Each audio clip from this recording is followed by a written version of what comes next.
साथियों नमस्कार, मैं हूं टीटू चौधरी और आप देख रहे हैं एस लर्निंग। साथियों आज हम खड़े हुए हैं मथुरा के चीरगढ़ पर, या पोस्टमार्टम गृह कह सकते हैं, पोस्टमार्टम गृह पर, जहां पर लोगों का पोस्टमार्टम किया जाता है। आज हम यहां की हकीकत जानेंगे, कैसे यहां के कर्मचारी कार्य करते हैं, किस तरह से पोस्टमार्टम होता है और वो लोग कैसा महसूस करते हैं। आज इन्हीं सब सवालों के जवाब लेने के लिए हम पोस्टमार्टम गृह पर मौजूद हैं। ये मथुरा का पोस्टमार्टम गृह है, आइए चलते हैं।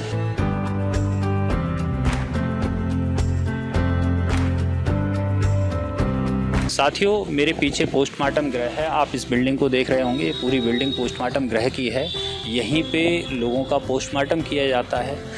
जो लोग अपनी नाक पे मक्खी नहीं बैठने देते थे, उन लोगों का भी यहीं पोस्टमार्टम होता है। और जिन लोगों की भी अकाल मृत्यु होती है या किसी दुर्घटना में या किसी तरह से उनकी मृत्यु हो जाती है, उन सबको यहीं लाया जाता है, उनका पोस्टमार्टम किया जाता है और पोस्टमार्टम करके ये फाइंड आउट किया जाता है कि उनकी मृत्यु कैसे हुई और उनकी मृत्यु का क्या कारण रहा।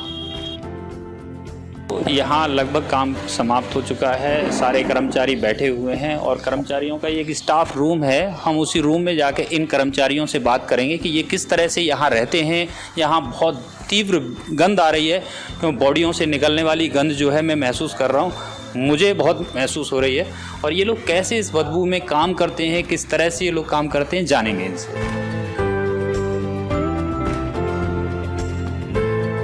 क्या नाम है आपका? मुकेश नाम है। मुकेश जी, कितने दिन से आप काम कर रहे हैं यहाँ पर? मैं कर रहा हूँ 10 साल से। 10 साल से। तो कैसा महसूस करते हैं इस काम को करके आप? अब महसूस तो ये करते हैं कि बच्चे पालने, और बच्चों के कारण तो ये सब कुछ करना पड़ता है। कल ये गंदगी में आते हैं, कीड़े की बॉडी आती है, सड़ी गली सभी तरीके की आती है। कितनी पुरानी बॉडीज आती हैं? कम से कम 15 दिन पुरानी, महीने पर पुरानी बॉडी आती है। घर जाते होंगे, घर वाली आपसे क्या कहती है फिर? बदबू आती है, घर में भी नहीं घुसना पाता है। घर से पहले वो बदबू बच्चे कहते हैं कि यहाँ भारी कपड़े उतार के भारी नहाओ। तो रोज़ नहाना पड़ता है जब यहाँ से जाते हैं? यहाँ से जाने के बाद में नहाना। यहाँ से जाते जाते तो लेट भी हो जाते होंगे? रात में तो 12 बजे पहुँच रहे हैं तो 12 बजे ही नहाना है। 12 बजे ही नहाना है। सर्दियाँ भी होती हैं? सर्दी होती हैं तो गर्म पानी कराते हैं, ठंडा पानी कराते हैं, जैसे भी नहाने की व्यवस्था। कितना रुपया मिलता है यहाँ पे काम करके? सैलरी मिलती है मेरे को। तो आपको सैलरी मिलती है? हाँ, सरकारी जॉब है मेरी। अच्छा, आपकी सरकारी जॉब। तो गुजर हो रही है? अब गुजर तो करना ही पड़ेगा। अब 33,000 रुपये मिलते हैं मुझे, 33-35,000 रुपये। जब आपके सामने बॉडीज आती हैं तो कभी आपका मन विचलित नहीं होता, आप उनके ऊपर आरी चलाते हो? अब तो क्या है कि हमको अब आदत में आ चुकी है। तो जो बच्चों की बॉडी होती है तो उसमें थोड़ा सा हमको फीलिंग होती है कि बच्चों की बॉडी हम जब इस समय करते हैं बच्चे की बॉडी, तो उस समय हम हाथ के लिए हमारे काँपते हैं। छोटे छोटे बच्चों की आती हैं। बच्चे भी मतलब 0 बच्चे से लेकर 10 साल तक के बच्चे के लिए हमारा दिल घबराता है। पोस्टमार्टम करने में कभी कोई ऐसी बात हुई हो जब जिस दिन आपको बहुत ज़्यादा ऐसी फीलिंग हुई हो कि भाई बहुत ज़्यादा गलत हुआ? क्योंकि आपके सामने तो रोज़ नई नई कहानियाँ आती होंगी, नए नए परिवारों की पूरी कहानियाँ आपके सामने आती होंगी, कुछ खुलासे भी ऐसे होते होंगे आपके सामने। कोई ये भी फीलिंग हो जाती है जैसे उसका बेचारे का एक ही है, तो वो एक ही यहाँ पे वो आ गया हमारे पास में, तो उसका पोस्टमार्टम हम करते हैं। तो उसकी फीलिंग होती है कि देखो उसका एक चिराग था घर का, वो भी चला गया। तो फीलिंग होती है। आप भी थोड़ा दुख होता है? दुख होता है वो तो, जब पोस्टमार्टम कर दें तो हमको। रात को क्यों नहीं रुकते पोस्टमार्टम गृह पर? हमारी 8 से 5 तक ड्यूटी रहती है। रात में जो कोई परमिशन होती है डीएम साहब की, तो हम रात में आते हैं। जब रात में स्पेशल पोस्टमार्टम करना होता है तो आते हैं आप? आते हैं हम। अच्छा, कितनी बार ऐसा हुआ कि रात को आना पड़ा? महीने में 4-5 तो बॉडी कर ही लेते हैं हम। 4-5 बार आना पड़ता है। और वैसे सब कुछ ठीक? वैसा कोई टेंशन नहीं है। यहाँ सरकार की तरफ से आपको क्या सुविधाएं प्राप्त हैं? सुविधा तो सरकार की तरफ तो हमें कोई प्राप्त नहीं है। सिर्फ ग्लव्स आते हैं, मास्क आते हैं, और तो ऐसी कोई हमें कोई सुविधा नहीं है। ग्लव्स और मास्क आपको मिलते हैं बस। बाकी सैनिटाइज़र वगैरह? अब वो तो 6 महीने में एक बार आ जाए, तो वो 6 महीने तक वो चलाते हैं उसी को चलाते हैं। और तो उससे पूरा हो जाता है? अब करते हैं गुजारा उससे। और कोई चीज़ प्रोटेक्शन के लिए, जैसे बहुत ज़्यादा गंद है यहाँ पे, फ्रीजर मेरे हिसाब से काम नहीं कर रहे? नहीं, फ्रीजर तो खैर काम कर रहे हैं। वो परसों फ्रीजर ख़राब हो गया की बात है। फ्रीजर तो खैर फ्रीजर तो परसों ख़राब हो गया, तो मिस्त्री आ रहा है वो। अब जल्दी से कोई मिस्त्री तैयार नहीं होता है, क्योंकि यहाँ की बदबू देखकर और डेड बॉडियों की सुनकर हर मिस्त्री कोई काम करने के लिए तैयार नहीं रहता है। अब मिस्त्री तो आ रहा है खैर वो। तो साथियों, ये थे हमारे साथ मुकेश जी, जो पिछले काफ़ी सालों से यहाँ पे काम कर रहे हैं, और इन्होंने अपनी बात बताई और इन्होंने बताया कि किस तरह से ये लोग काम करते हैं यहाँ पे, किस तरह की फीलिंग्स इनके अंदर होती हैं। कभी कभी इनका भी मन विचलित होता है, ये भी द्रवित हो जाते हैं। किसी परिवार का एक ही बच्चा था और वो ख़त्म हो गया, उसका पोस्टमार्टम करते हुए इनके भी हाथ काँपते हैं, इनको भी कष्ट होता है। और इन्हीं स्थितियों में काम करते हुए ये अपने परिवार को भी देखते हैं। बड़ा हम तो तारीफ़ करते हैं इनकी कि ये इस काम को करते हुए ये बहुत बड़ा सहयोग भी करते हैं। बड़े बड़े खुलासों में सहयोग होता है। मृत्यु का कारण जानने के लिए इनकी बहुत आवश्यकता होती है। मैं समझता हूँ डॉक्टर साहब कितना काम करते हैं पोस्टमार्टम? डॉक्टर साहब जैसा कि ऐसा है, कोई उनको ज़रूरत पड़ रही है तो वो स्वयं देखते हैं, स्वयं करते हैं। हाँ, ग्लव्स पहन कर करते हैं वो। वैसे मैक्सिमम काम तो ये है कि हमको जैसा कि खोलना पड़ता है, जैसे डेड बॉडी यहाँ से लेकर यहाँ तक हम खोलते हैं, आप खोलते तो हम दिखाते हैं डॉक्टर साहब को कि किसके पेपर कर गया है, तो डॉक्टर साहब को देखना पड़ता है। यदि हमारे समझ में नहीं आता तो डॉक्टर साहब पर स्वयं देखते हैं उनको। डॉक्टर से पहले का काम जो होता है वो इन्हीं लोगों का होता है। मेरे साथ और भी कर्मचारी हैं, एक भाई और हैं। साथियों, एक कर्मचारी और मौजूद हैं पोस्टमार्टम गृह पर। काफ़ी पुराने कर्मचारी हैं। मैं समझता हूँ यहाँ पे जितने भी लोग हैं उन सब में सबसे ज़्यादा सीनियर और सबसे ज़्यादा बुज़ुर्ग हैं। बहुत सालों से ये काम कर रहे हैं। मैं समझता हूँ 20 या 25 साल इनको हो चुकी हैं। 25 साल से लोग काम कर रहे हैं। क्या नाम है बाबा आपका? राजेंद्र मस्ता बाबा। राजेंद्र इनका नाम है। बाबा, आप लावारिस बॉडियों को लेके जाते हैं? हाँ साहब, लावारिस लेके आते हैं, नाले उले से निकाल के लाते हैं और फिर यहाँ फ्रिज में रखते हैं। और सर के गले भी आते हैं, उसको भी फ्रिज में रखते हैं और फिर 72 घंटे के बाद फिर जला के आते हैं। 72 घंटे तक इंतज़ार किया जाता है कि कोई उसका, अगर कोई परिचित हो, कोई उसका परिजन हो, तो उसका आने का इंतज़ार करते हैं। जब वो कोई परिजन नहीं आता, जिम्मेदारी दी जाती है उसके अंतिम संस्कार की। हाँ, ध्रुव घाट पे। तो बाबा, आप लेके जाते हैं उन सब बॉडी? हम उठाते हैं, सरे गले कैसे भी है उसको ले जाते हैं और जला के आते हैं। उसको जला के? 1962 से चल रहे हैं। आप 1962 से कार्य कर रहे हैं, तो 1962 को तो मैं समझता हूँ करीब 60 वर्ष के आसपास हो गया। 50 से 60 सालों से ये काम कर रहे हैं यहाँ पे। बाबा, एक बात हमने सुनी थी, आपने एक बच्चे को, कोई बच्चा आपको मिला था, उसको भी आपने पाला है। आपने पाला? 18 साल का हो गया। 10 वो 18 साल का हो गया। 10 क्लास पढ़ाया अभी उसको पढ़ाया आपने? अभी तो वो फ्रेम पे काम कर रहा। बाबा, कभी ये बॉडियों को आप लेके जाते हैं, आपका मन थोड़ा सा विचलित नहीं होता? कुछ नहीं है, जब इसमें मन को भाग गया है, सरे गले सूंघते सूंघते मन को एकदम समा गया है। हमें बदबू नहीं आती, हमें तो ऐसी लगती है माता रानी की अगरबत्ती जलती। ऐसी अभी बॉडी हम खोलेंगे, जब देखना है एकदम कीड़े ही कीड़े भरा हुआ है, पूरी शरीर में कीड़ा भरा हुआ है उसको दूसरे कपड़े में रखेंगे, पन्नी करेंगे, कपड़ा करेंगे, फिर उसको बांधेंगे, फिर ले जाएंगे उसको। बाबा, सड़ी गड़ी बॉडियों को आप लेके जाते हैं, कभी आपको मन विचलित नहीं होता, द्रवित नहीं? विचलित होता है, मगर मन को काबू में करना करता। तो मन अगर काबू में नहीं करेंगे तो पेट को कैसे पालेंगे? इसके सिवा और कोई काम नहीं। कहीं कि होटल पे जाए थे तो हमको गिलास में नहीं चाय देते, कप में वो लिफ्ट कराते। अब कोई चीज़ को तो हम खुद अलग से पानी मांगते हैं। मतलब आपसे हीन भावना से आपको छुआछूत की तरह से देखते हैं लोग? हाँ, देखता है तो गंदी काम कर रहे हैं तो गंदे को गंदे मांगते।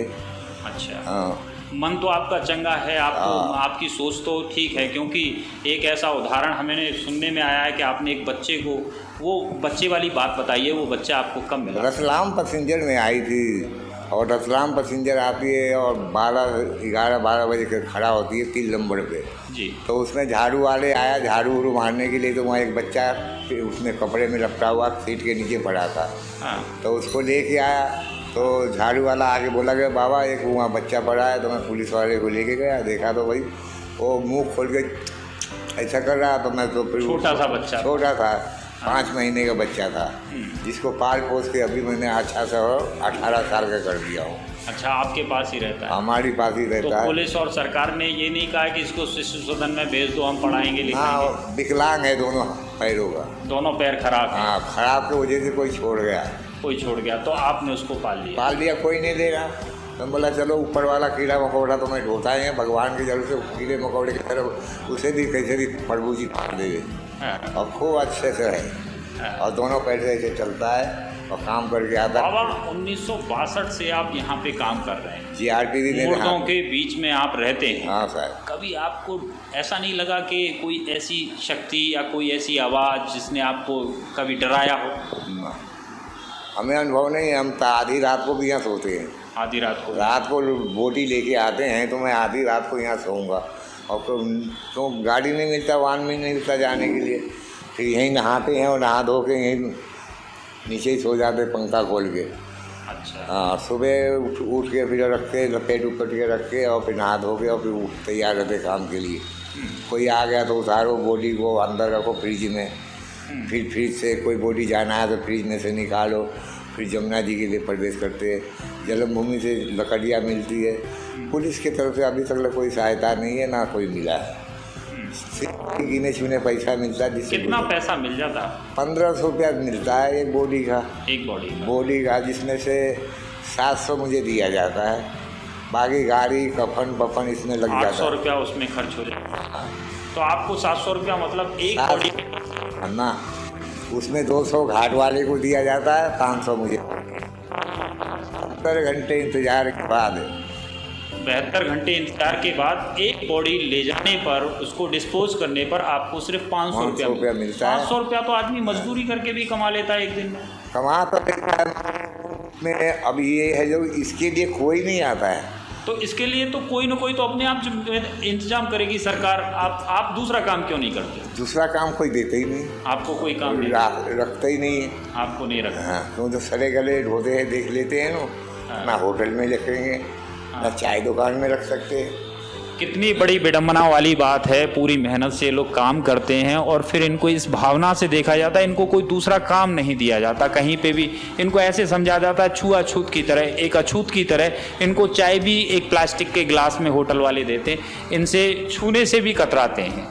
और उसके बावजूद भी ये यहीं पे काम कर रहे हैं और लगातार इनके मन में भी ये है कि भाई इन बॉडियों को अगर हम नहीं करेंगे तो फिर दूसरा कोई आएगा नहीं, दूसरा कोई करेगा नहीं, तो फिर बहुत ज़्यादा प्रॉब्लम हो जाएगी। बहुत जाति प्रॉब्लम है कि कोई नहीं आता है, अपने भी छोड़ के भाग जाता है, उसे भी समेटना पड़ता है। अच्छा, उसके अपने भी छोड़ के चले जाते हैं? भाग जाते, जब बदबू आते, कीड़ा पड़ जाते तो अपने भी छोड़ के भाग जाते हैं, तो उसको भी समेट के हमको देना पड़ता है। तो वो जिम्मेदारी भी आपको ही पूरी करना पड़ता है। सरकारी से कोई नहीं है, सरकार से 1965 से चल रहे हैं मगर कुछ नहीं। तो पैसा तो बहुत कम है बाबूजी। आप जो है पूरे महीने में कितनी बॉडीज आ जाती हैं आपके पास? कुछ नहीं, 10 दिन खाली भी जाता है। 10 दिन खाली चला जाता है। और एक दिन आता है, उसी से अपना गुजर करना पड़ता है। आपके पीछे एक बच्चा भी है जिसको आप पाल रहे हैं? घरवाली भी है। घरवाली भी है, बड़ी बूढ़ी है। अब 1962 से जीआरपी से लेके सीवर तक पूरे जिले का काम हम कर रहे हैं। और सरकार की तरफ से कोई आमदनी नहीं है, कोई पैसा नहीं। मैं लिख के भेज दिया मुख्यमंत्री को, प्रधानमंत्री को कि भाई हमें कुछ तो रोजगार दीजिए या कहीं नौकरी लगवा दीजिए। अब तो सरकार बहुत अच्छी है, योगी जी बहुत ज़्यादा कर रहे हैं। अब हमारे लिए 4 महीने। आप क्या कहेंगे योगी जी से? हम यही कह रहे हैं कि हमें कम से कम 10-15 हज़ार रुपया तनख्वाही बांध दीजिए। बस 15,000 रुपये की तमन्ना? गरीबी के हिसाब से वही चल रहा है हमें। अगर 15,000 रुपये मिल जाएं तो भी, क्योंकि इनको 15,000 भी नहीं हो पा रहे हैं। इतना काम करते हैं, ये वो वाला काम करते हैं, इस काम से रूह तक कांप जाएगी आदमी की। क्योंकि सड़ी गली बॉडियों को उठाना, उनको यहाँ लेके आना और फिर यहाँ से उसे डिस्पोज करने तक की जिम्मेदारी इनकी है। और एक बॉडी पे मात्र इनको 500 रुपये बचते हैं। क्यों, ये बात सही है? हाँ सही है। और जब तक ले जल नहीं जाएगा, जब तक ले मैं छोड़ के आता नहीं हूँ। पूरी जला के आऊँगा बॉडी को। जब जल जाती है, जब वहाँ 8 बज जाए 9 बज जाए रात को, जब वहाँ से चलते टेम्पू पकड़ के घर के लिए, जो 20 रुपया किराया भाड़ा में लग जाता है और 20 रुपया उधर से किराया भाड़ा, 40 रुपया किराया भाड़ा लगता है। इससे अपना यहाँ आते हैं तो यार खाना जो मिल जाए वो खा लेते हैं, अपने काम में लग जाते। कोई आए तो गाड़ी से उतार के और रख देते फ्रिज में। 10-5 रुपया दिया तो दिया, नहीं तो कोई बात नहीं। अरे दरोगा जी दिए नहीं तो हम कहाँ से देंगे भाई?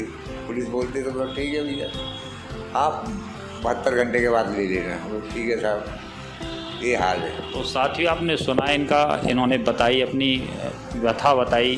पिछले 60 सालों से ये लगातार यहाँ पे काम कर रहे हैं। राजेंद्र नाम है, दिल के बहुत साफ़ हैं। क्योंकि एक छोटा सा बच्चा इनको मिला था वो 20 साल पहले उसको भी इन्होंने पालन पोषण करके उसको भी बड़ा कर दिया है। विकलांग था, कोई महिला छोड़ गई, विकलांग समझ के उसके परिजन छोड़ गए कि विकलांग को हम कैसे पालेंगे, उसको भी इन्होंने पाला।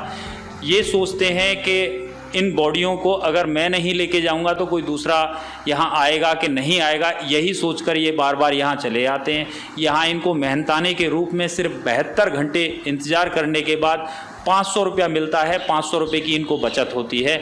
बाकी सारा पैसा कहाँ जाता है, कहाँ से आता है, कुछ इन्हें पता नहीं है। इनकी ख्वाहिश है कि इनको इतना पैसा तो मिल जाए जिससे इनका परिवार चल जाए। साथियों, इन्होंने अपनी बात बताई। हम आपसे गुजारिश करेंगे कि कमेंट के रूप में आप ज़रूर अपनी प्रतिक्रियाएं दें। इस वीडियो में कमेंट बॉक्स में आप बताएं और आपको क्या लगता है इस वीडियो को देख के, इन लोगों की सुनकर आपका क्या कुछ कहना है, उस पर प्रतिक्रियाएँ दें। और अगर आपको ये वीडियो हमारी अच्छी लगे तो इस वीडियो को लाइक करें, शेयर करें और चैनल को सब्सक्राइब करना ना भूलें।